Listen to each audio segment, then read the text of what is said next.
pessoal! Meu nome é Marise Souza, sou aluna de Letras e Literatura da UF Consórcio com o CEDERJ. A gente está trabalhando Teoria da Literatura 1 e hoje nós vamos conversar um pouquinho sobre a aula 8, o romantismo no Brasil. Vem comigo nesse jardim maravilhoso!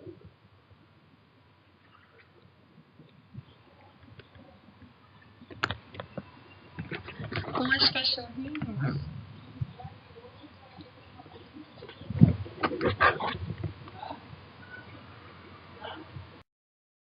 Retomando a aula anterior, precisamos voltar ao passado. Como estava o mundo na época em que o período literário romantismo se instituiu? Bom, ocorria a modernização das grandes cidades, a revolução industrial, a ascensão da burguesia, e o romantismo tentava estabelecer um equilíbrio, porque as coisas estavam ficando muito, vamos dizer assim, materialistas. A gente vai ver mais isso à frente, se bem que eu já falei bastante disso no outro vídeo. Assim como a gente tem feito, é importante para entender esse período literário no Brasil que a gente se remeta às circunstâncias históricas daquele momento. Então, diferentemente da Europa, que o romantismo iniciou no século XVIII, no Brasil foi no século XIX.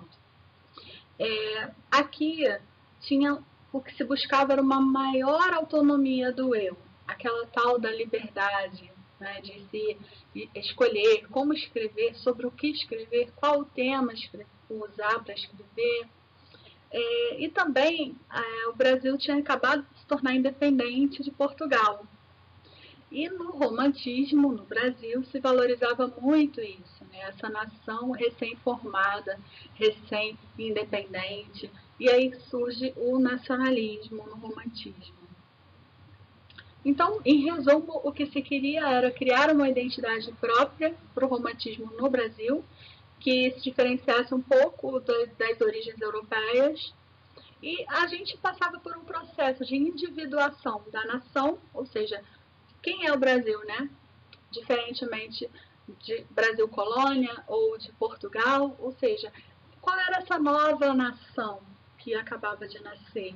E também uma individuação do escritor, o escritor se construindo, né?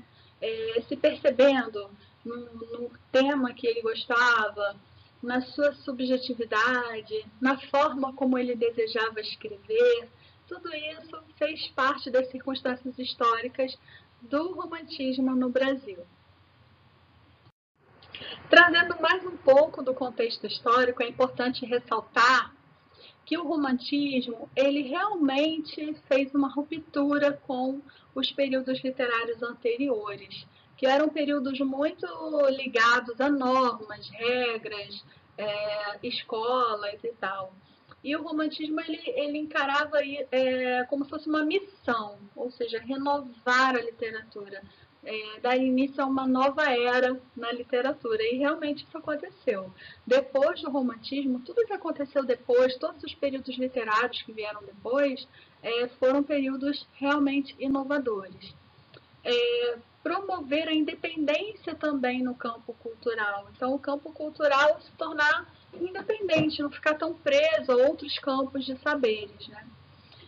O dever patriótico, que a gente já comentou no slide anterior, que era cantar a sua terra. Então, os poetas, mesmo quando eles viajavam para estudar em Portugal, eles de lá, né, como o Gonçalves Dias na Canção do Exílio, que ele nunca foi exilado, ele foi para Portugal estudar direito, de lá ele compôs aquele poema falando da nossa terra, né, do Brasil, que também era sua terra. Então, cantar a sua terra. E aí surge um elemento interessante no contexto histórico do romantismo no Brasil, que não tinha lá na Europa, né? Uma figura nova, um personagem novo, que é o índio. O índio, a gente tinha um índio. E o índio, assim, foi tomado pelo romantismo como o herói do período literário, né? Interessante porque ele se tornou um emblema do romantismo no Brasil. A gente vai falar mais um pouquinho disso adiante. Um pouco mais da história do movimento no Brasil. É tido como marco do romantismo no Brasil a publicação da obra Suspiros Poéticos e Saudades, de Gonçalves de Magalhães, que viveu no período de 1811 até 1882. A gente classifica aqui, didaticamente, pela apostila, como sendo a primeira geração do romantismo. Esse autor ele simboliza essa primeira geração, exaltando muito a saudade à pátria nas viagens, conforme eu falei anteriormente, né? E aí vamos fazer aqui uma junção dos elementos que compõem esse estilo de época. O nacionalismo, já explicamos, o culto à religião, nesse caso, é o resgate da religião que havia sido deixada em segundo plano, as paixões, a morte, a gente vai falar um pouquinho da morte daqui a pouco, e o eu, ou seja, a subjetividade. E logo depois do romantismo, no Brasil, surge o ultrarromantismo, em 1856, que é também um movimento bem interessante, e a gente vai conversar sobre ele.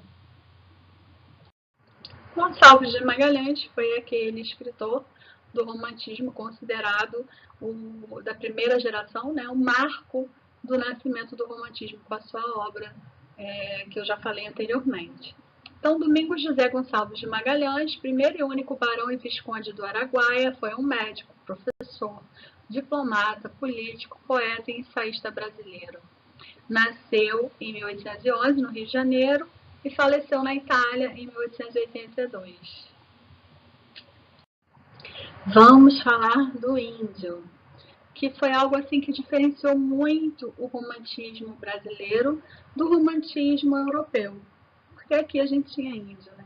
E o índio foi considerado o nosso herói, era um tema nacional. Tanto ele representava o herói, como ele também reforçava o nacionalismo. Já os românticos, né, os escritores do romantismo da Europa, eles buscavam como heróis os personagens da Idade Média, né, e as ideias também, o clima da Idade Média, para trazer um pouco de sentimentalidade à literatura. Os brasileiros vão buscar então no índio aquele herói forte, cheio de qualidades, a referência ao passado e a origem da nação, ou seja, antes dos portugueses chegaram, aqui sempre era dia de índio. E interessante é que isso chegou até a ser um mito, praticamente, porque a gente não pode dizer assim que todo índio era bonzinho, que tinha um comportamento exemplar, que era forte, belo, herói, né? Mas foi idealizado um índio para ser assim como se fosse um símbolo, né, do nacionalismo, o nosso herói no romantismo. Então essa figura do índio faz parte de um projeto de dotar o Brasil de uma literatura própria, porque só aqui, naquele momento, né, a gente tinha o índio, conforme o nosso índio, diferente do índio lá dos Estados Unidos, diferente dos outros índios de outros lugares. Então ele participou desse projeto de uma literatura própria brasileira. Ainda sobre o índio, esse primeiro tópico a gente já falou. O autor Gonçalves Dias publicou contos indianistas. José de Alencar escreveu a sua epopeia em prosa, O Guarani, que é a história de Peri, né, e Ceci, um índio apaixonado por uma dama da sociedade. A Declaração dos Tamoios, que foi realmente uma batalha travada dos índios junto com os franceses contra os portugueses colonizadores, e aí foi retratada, né, essa história dentro dos moldes do romantismo. O índio como herói e símbolo da coletividade brasileira em oposição ao colonizador. E o sentimento nobre, a aparência forte e bela que a gente já falou, que é aquela idealização. Gonçalves Dias, poeta, advogado, jornalista, etnógrafo, teatrólogo brasileiro, um grande expoente do romantismo brasileiro e da tradição literária conhecida como indianismo. É famoso por ter, aí vocês vão lá na Wikipédia, ver, assim, é um texto imenso, muito bacana, falando sobre Gonçalves Dias. E ele faz parte da primeira geração do romantismo no Brasil. Nascido em 1823, falecido em 1864. É isso aí, super importante, faz parte da nossa história do romantismo nacional.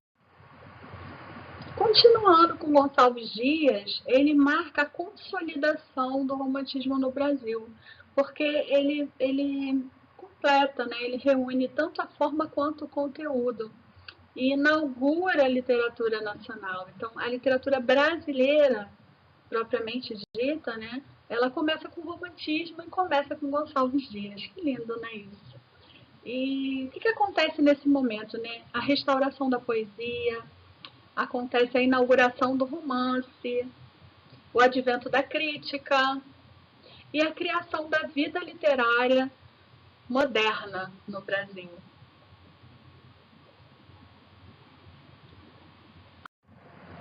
Então, gente, o ultrarromantismo faz parte da segunda geração do romantismo e é marcado pela maior presença do eu nos textos. Ou seja, o destaque é para os sentimentos individuais, deixando tudo aquilo que não fosse um tema relacionado ao autor, deixava de fora das obras.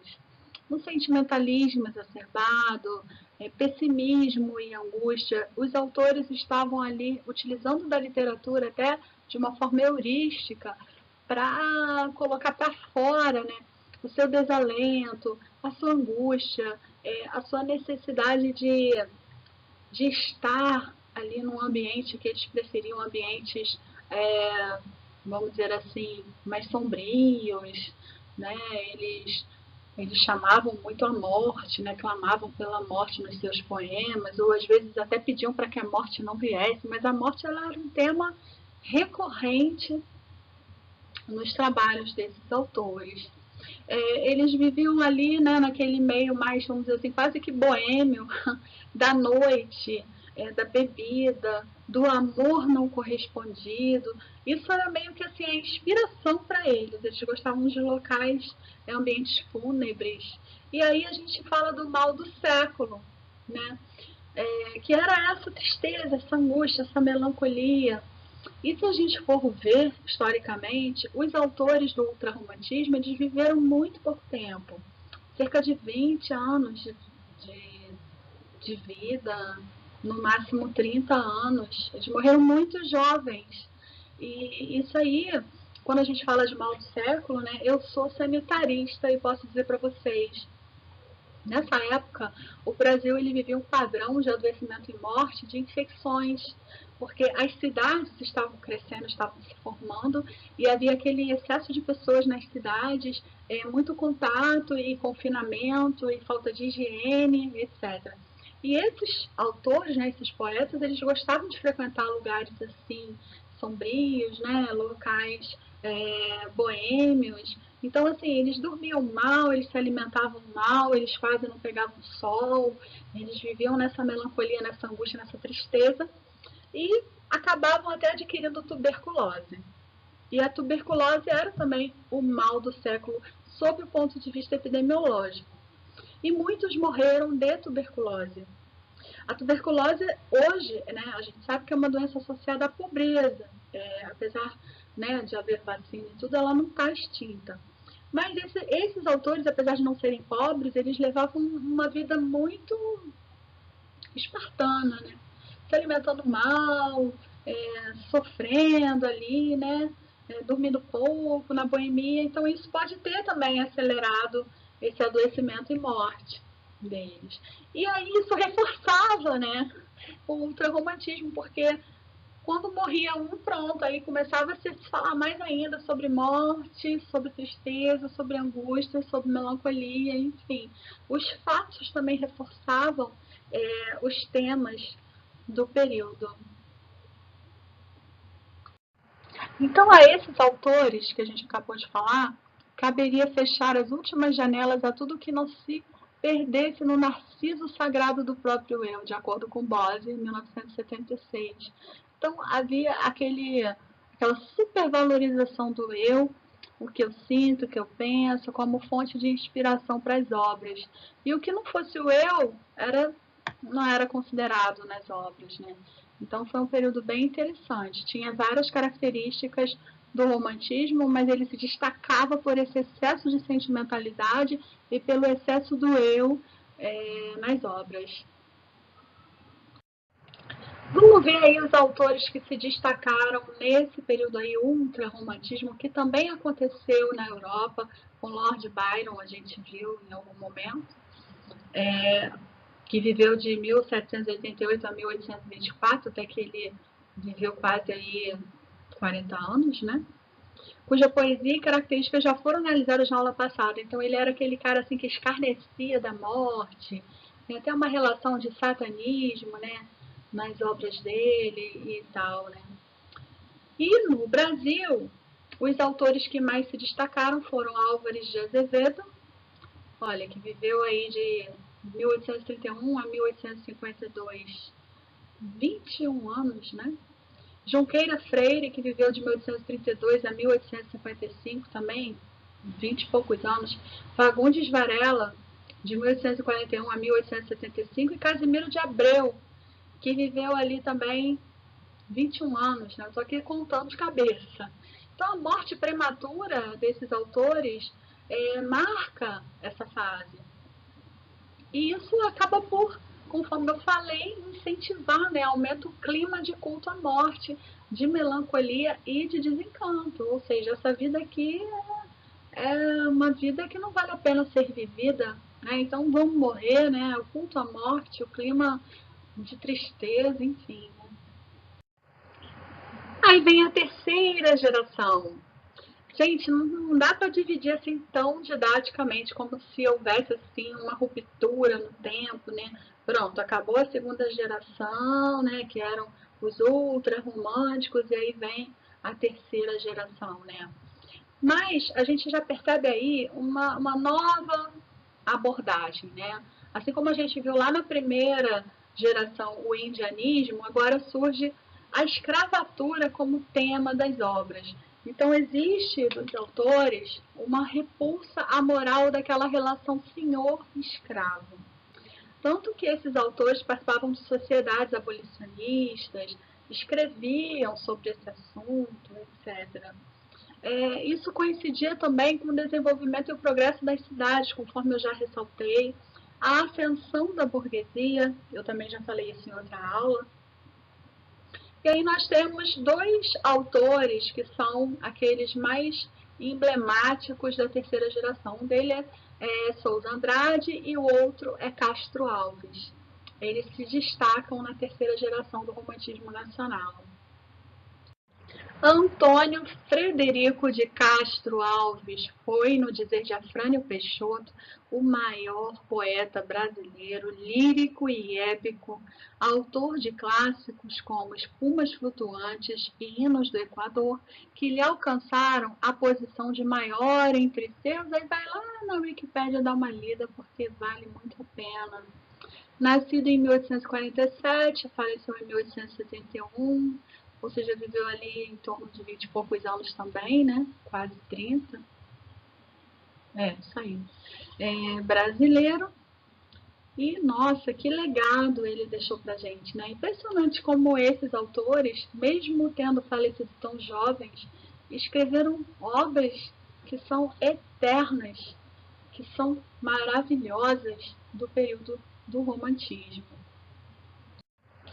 Quando eu tinha falado para vocês, né, que a terceira geração começa a ter uma temática voltada para a escravatura, Castro Alves ele tem um poema maravilhoso sobre esse assunto, que é Navios Negreiros. Até tem uma música do Cazuza que cita, né, esse poema. E nele descreve o estado de tristeza dos negros acorrentados e a difícil viagem que era feita, né, da África até o Brasil e a crueldade com que esses escravos eram tratados. Então, Castro Alves toma isso como tema e esse poema é lindíssimo. Eu recomendo que vocês leiam, ele está na nossa apostila.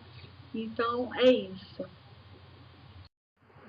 Já falamos das 3 gerações e agora a gente vai falar do nascimento do romance. Então, o romance, ele já é a ficção no romantismo. Se afasta um pouco do ego do autor e aí entra uma narrativa de histórias da contemporaneidade daquela época, tanto da vida urbana, social, quanto da vida no campo. O romance surge no Brasil em 1830 e a preocupação era em descrever a paisagem local, os fatos e costumes do Brasil. A gente ainda vê nessa época aí o nacionalismo, as obras literárias se aproveitando ali das imagens, das paisagens da nação para cantar a sua terra. Bom, será que vocês já leram esses livros? Eu já li alguns. São exemplos de romances da época. Joaquim Manuel de Macedo, com destaque para Moreninha, que depois foi até transformada em uma novela na televisão. Manuel Antônio de Almeida, com Memórias de um Sargento de Milícia. José de Alencar, com Guarani, Iracema e Ubirajara. Bernardo Guimarães, com a Escravizaura. Nossa, que obra linda. Visconde de Taunay, com A Mocidade de Trajano. Então, são só alguns exemplos de obras que vocês, conforme eu falei anteriormente, né, como é que pode esses autores que, nossa, tiveram tão pouco tempo para suas produções, né, escreverem coisas tão maravilhosas. Se bem que esses aqui da época do romance, até que viveram um pouquinho mais, né? Mas, enfim, José de Alencar, aqui, pelas minhas contas, viveu 40 anos, né? Vamos lá, continuando.